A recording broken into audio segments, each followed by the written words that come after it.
Assalamualaikum warahmatullahi wabarakatuh.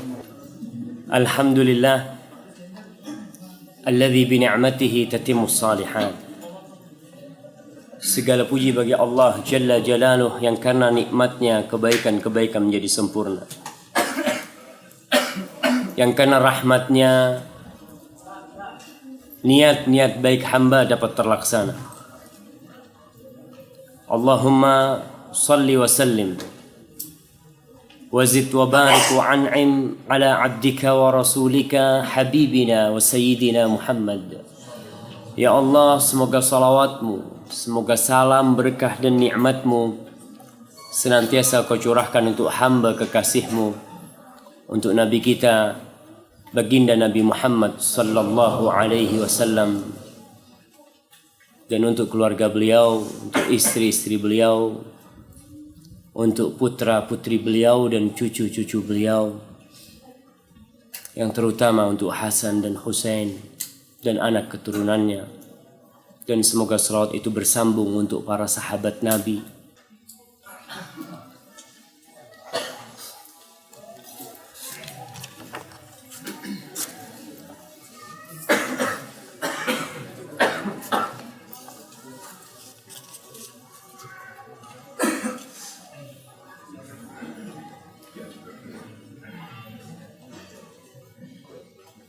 Naam, ini Uhibbukum fillah ya Ustaz, ahabbakumullah fima ahbabtani fi.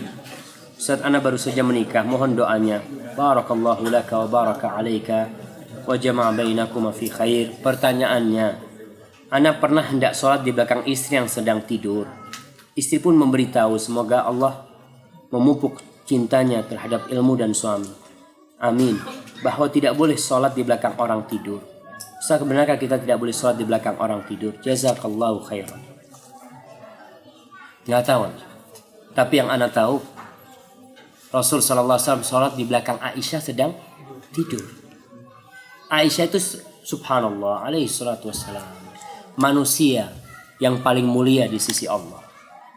Manusia yang paling indah yang pernah ada di muka bumi ini. Orang yang paling baik, yang paling pengasih. Rumahnya itu kecil jamaah. Beliau mau sholat itu nggak bisa, karena ada kakinya Aisyah. Jadi Nabi kalau pas mau sujud, Aisyah itu dicolek sama Nabi. Ketika dicolek sama Nabi, kakinya ditarik. Akhirnya Nabi bisa sujud. Nanti Nabi berdiri lagi, Aisyah selonjor lagi. Subhanallah, kecil rumah Rasul sallallahu alaihi wasallam. Karena dunia ini memang nggak ada artinya. Semoga kita menjadi hamba-hamba Allah yang ridha dengan yang sedikit. Baik. Itu ana nggak tahu kalau memang ada larangannya. Wallahu a'lam bishawab.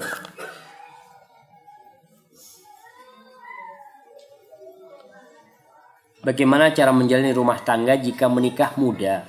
Dari segi saling memahami terhadap kekurangan yang kita miliki.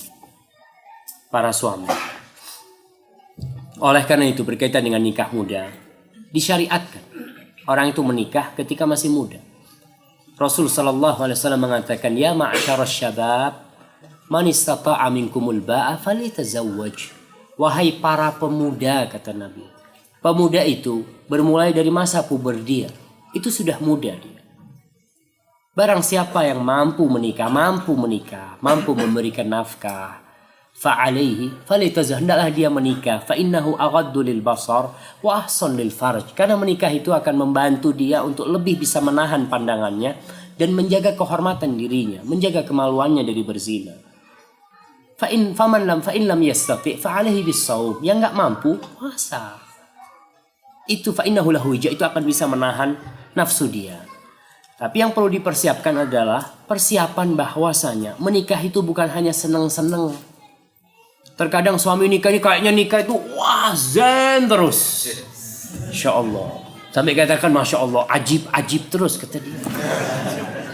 Ketika baru nikah ternyata ada permasalahan ini itu.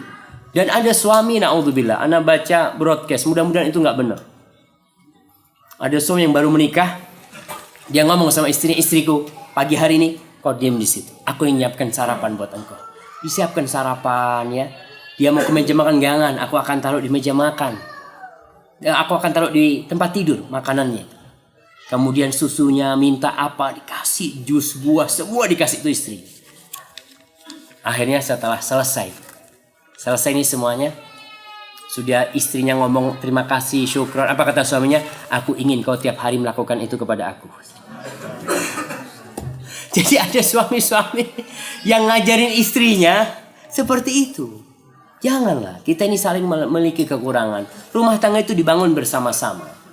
Makanya sebelum menikah, si suami harus memahamkan kepada istrinya bahwa dia bukan malaikat. Aku ini banyak kekurangan. Dan si suami harus paham, istrinya juga banyak kekurangan. Jangan yang dibayangkan cuma tadi, yang nikmat-nikmat ya. Tidak. Rumah tangga itu ya seperti lautan yang kadang-kadang ada ombak yang datang. Wallahu a'lam bishawab. Ustaz, anak ingin menikah. Afwan Ustaz. Di tempat yang mulia dan diberkahi ini anak mohon doanya dari Ustaz dan jamaah.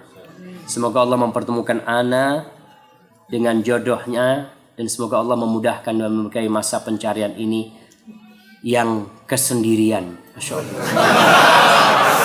Ya, kita doakan mudah-mudahan antum cepat menikah dan semoga semua, bukan cuma antum, tapi kita jangan pelit kalau untuk mendoakan. Kita doakan semua yang belum menikah agar cepat mendapatkan jodohnya dan agar diberkahi juga dapat istri yang solehah nanti.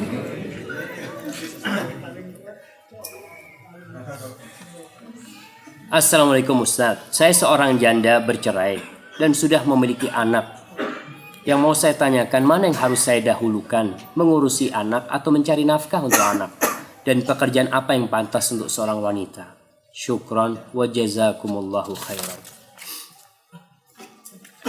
Mereka yang bercerai, jangan memandang perceraian itu, ya atau jangan pesimis dengan perceraian yang terjadi. Terkadang seakan-akan perceraian itu akhir dari segala-galanya. Bukan. Perceraian itu adalah awal dari segala-galanya. Udah selesai. Jadi bukunya itu udah ditutup. Kita ambil buku baru.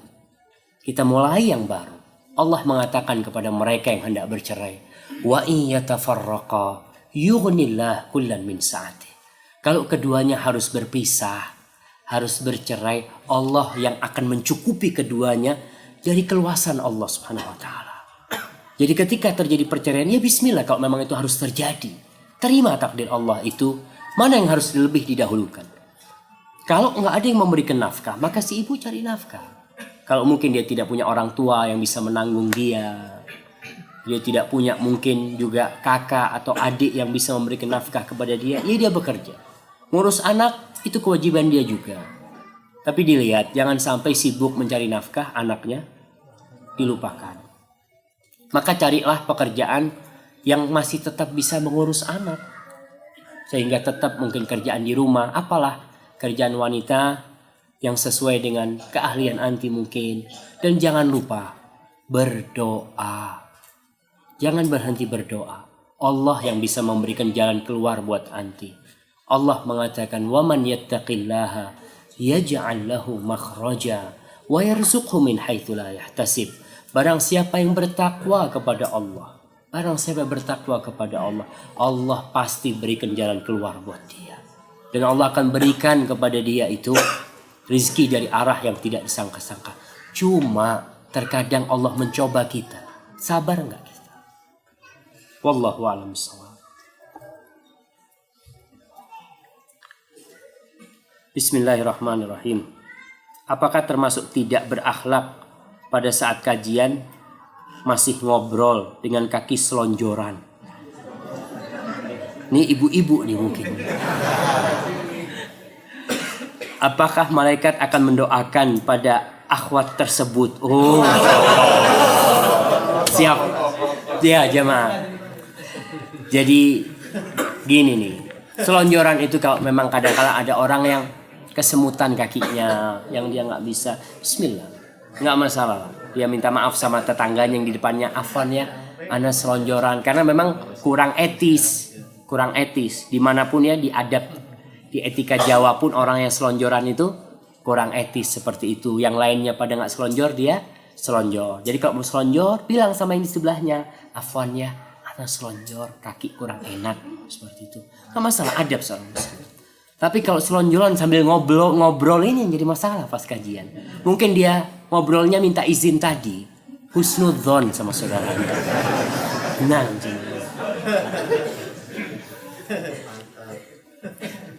Ustaz, apa yang harus dilakukan seorang istri jika mendapatkan suami yang matri? Contoh kasus, suami ingin berdagang tetapi mengharapkan modal dari mertua. Masya Allah. Mana harus minum kalau sudah ingin dari mertua.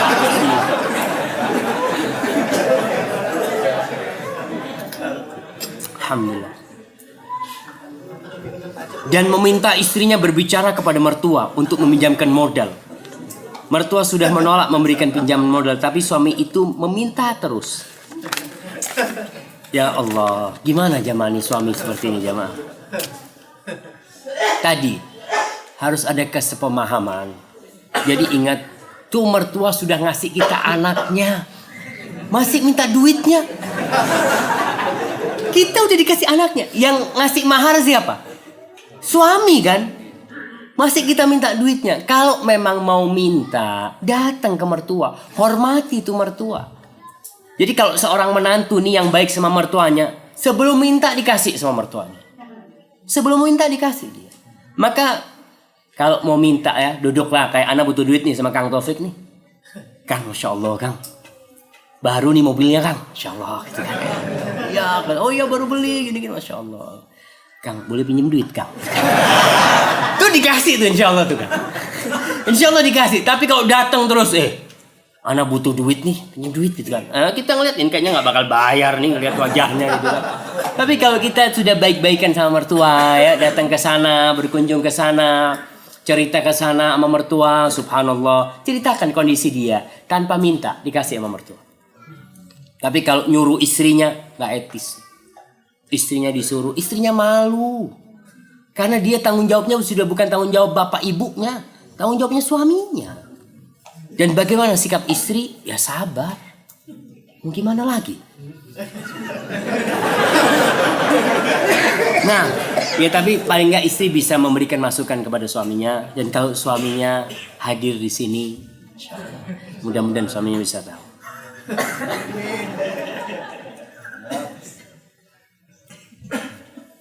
Hak untuk menceraikan istri ada pada suami. Akan tetapi, kenyataan sekarang banyak istri yang menggugat cerai pada suami melalui pengadilan agama. Bagaimana hal ini? Nah, itulah karena seorang istri tidak punya hak cerai, dia tidak bisa menceraikan, dia bisa minta diceraikan. Tetap yang menceraikan siapa? Suami. Atau kalau suami tidak mau menceraikan, nanti pengadilan yang menceraikan. Tapi dia tidak bisa menceraikan dirinya sendiri. Itu maksudnya. Kemudian kalau wanita meminta cerai kepada suaminya tanpa alasan yang syar'i, dia bisa-bisa gak masuk surga jemaah. Tanpa alasan yang syar'i. Boleh dia minta cerai ketika alasan syar'i itu mungkin yang pertama dia tidak bisa melaksanakan kewajiban suaminya. Gara-gara suaminya jelek banget. Iya boleh. Dia ngeliat Ustaz ana gak tahan ngeliat suami ana. Betul, ada suaminya mungkin yang bau ya. Ada suami-suami yang Masya Allah bau karena dia perokok ya, ini itu, nggak tahan dia hidup dengan suaminya seperti itu. Kadang-kadang boleh. Atau suaminya melakukan dosa, mendolimin dia ya, tidak memberikan nafkah kepada dia, maka di sini ada hak bagi istri untuk minta cerai. Wallahu a'lam bishawab jamaah. Nanti sama ana aja. Ana kayaknya udah capek nih jamaah. Doakan mudah-mudahan ana tetap sehat karena besok masih ada 2 kajian lagi jamaah. Hadza wallahu a'lam bishawab. Apabila yang ana sampaikan benar itu dari Allah, kalau ada yang salah dari diri ana mohon maaf sekali lagi. Hadza wa sallallahu ala nabiyyina Muhammad wa ala alihi wasallam. Assalamualaikum warahmatullahi wabarakatuh.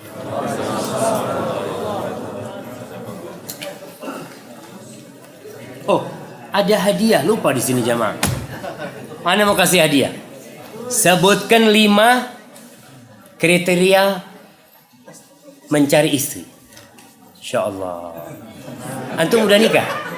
Sudah, yang belum nikah Anda mau kasih. Antum belum nikah, Fadhal. Iya, belum nikah.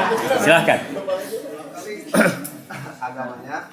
Agamanya, kecantikannya, enak dipandang lah, gitu kan. Bisa mempercantik diri. Nah, yang ketiga, Berapa tadi? 5. Berapa? 5. Agama, mempercantik diri, keturunan, Keturunannya, maharnya murah, maharnya murah. Tentu cari yang maharnya murah nanti insya Allah. ngasih. Pengasih dan subur ya, insya Allah. Fadhal, barakallahu fikum. Baik, satu hadiah lagi buat ibu-ibu. Ibu-ibu ada mic di sana? Nggak ada. Baik, pertanyaannya ibu, bagaimana mencari suami yang baik? Rebutan. Jangan rebutan. Angkat tangan, sana ada panitia, ditunjuk ibunya. Yang bagus akhlak dan agamanya. 1, 2. Yang belum nikah. Jadi itu nggak masuk itu nggak masuk tadi. Itu nggak masuk kriteria itu, Bu. Baik. Yang kedua, tanggung jawab gitu kan, bisa memberikan nafkah. Baik. Yang ketiga, baik, barakallahu fikum lah. Yang jawab dapat hadiah jamaah ya. Hadza wallahu a'lam bishawab. Jadi yang tadi yang belum menikah nggak apa-apa, kalau ibu maunya yang belum nikah nggak apa-apa. Karena mungkin takut dia kalau yang sudah menikah dia nggak bisa berbuat adil sama dia, nggak masalah seperti itu. Tapi tujuannya kita tetap jangan sampai kita menolak hukum Allah Subhanahu Wa Taala. Hukum Allah tentang poligami itu ada dan diperbolehkan, tapi dengan syarat suami harus bisa berbuat adil. Hadza wassalamualaikum warahmatullahi wabarakatuh.